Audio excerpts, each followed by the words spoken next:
L'image du bon pasteur, développée aujourd'hui en ce dimanche d'évocation, évoque pour chacun d'entre nous certainement des souvenirs. Ainsi, par exemple, en ce qui me concerne, quand je pense à cette image du bon pasteur, du bon berger, je pense à une statue qui se trouve à l'entrée de catacombes à Rome. On y voit le Christ tenant dans ses mains un agneau. Et à ce moment-là, à chaque fois, je suis ému. Et souvent, je me suis posé la question, pourquoi ne pas avoir choisi le bon pasteur, le berger, avec un agneau dans ses mains, comme symbole des chrétiens, plutôt que la croix? Cette image du bon pasteur est pour nous source directe de l'amour de Dieu, du soin qu'il prend de chacun d'entre nous. Nous sommes un peu cet agneau, cette brebis dans ses bras. Ainsi, par exemple, dans les magasins de décoration, on voit partout des Bouddhas en statues, en tableaux, etc., avec un beau sourire. Et les gens achètent ces Bouddhas parce que ce sourire provoque en eux un sentiment de bien-être, de paix, de quiétude. Je ne pense pas que ces magasins de décoration vendraient des crucifix. Et d'ailleurs, je note que même les catholiques aujourd'hui, par rapport au crucifix, ont du mal. Quand j'étais enfant, il y avait un crucifix dans chaque pièce, à l'entrée de chaque pièce.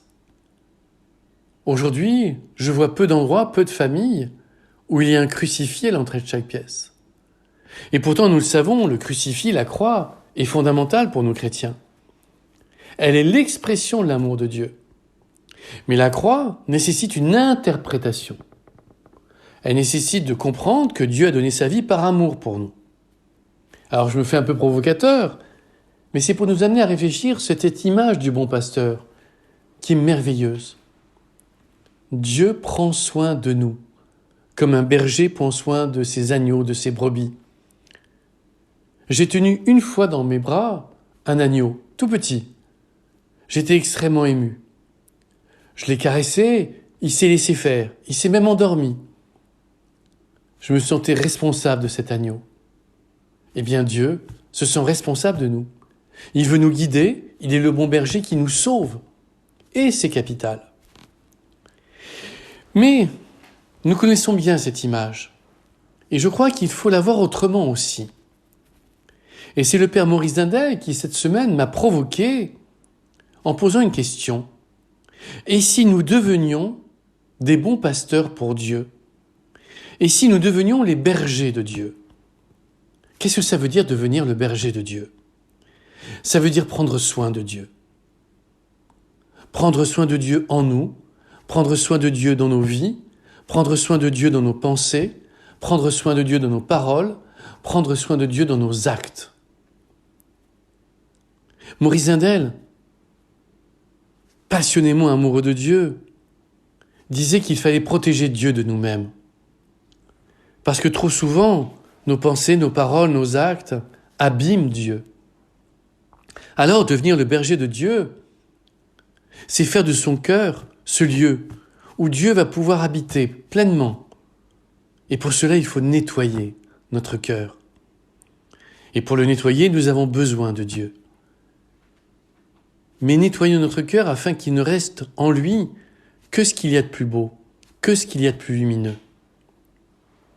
Être le berger de Dieu, c'est prendre soin de Dieu tout au long du jour et être vigilant dans ce soin.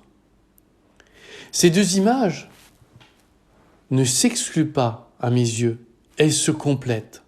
D'un côté, Jésus, bon pasteur, berger, c'est la grâce. Sans la grâce de Dieu, nous ne pouvons rien faire. Sans son aide, nous sommes impuissants. Et nous avons à demander cette grâce. Et de l'autre côté, nous, bergers de Dieu, pasteurs de Dieu, bons pasteurs, c'est l'effort. Nous avons à veiller sur Dieu. Maurice Dindel, dans des phrases dont il a secret, disait « Ne parlez pas de Dieu, vous risquez de l'abîmer ». Eh bien oui, n'abîmons pas Dieu par nos pensées. N'imbibons pas Dieu par nos paroles. N'imbibons pas Dieu par des actes. Voilà un thème de réflexion avec des amis, en paroisse, en famille. Sommes-nous les bons pasteurs de Dieu, les bons bergers de Dieu? Et souhaitons-nous l'être. Belle semaine à vous. Au revoir.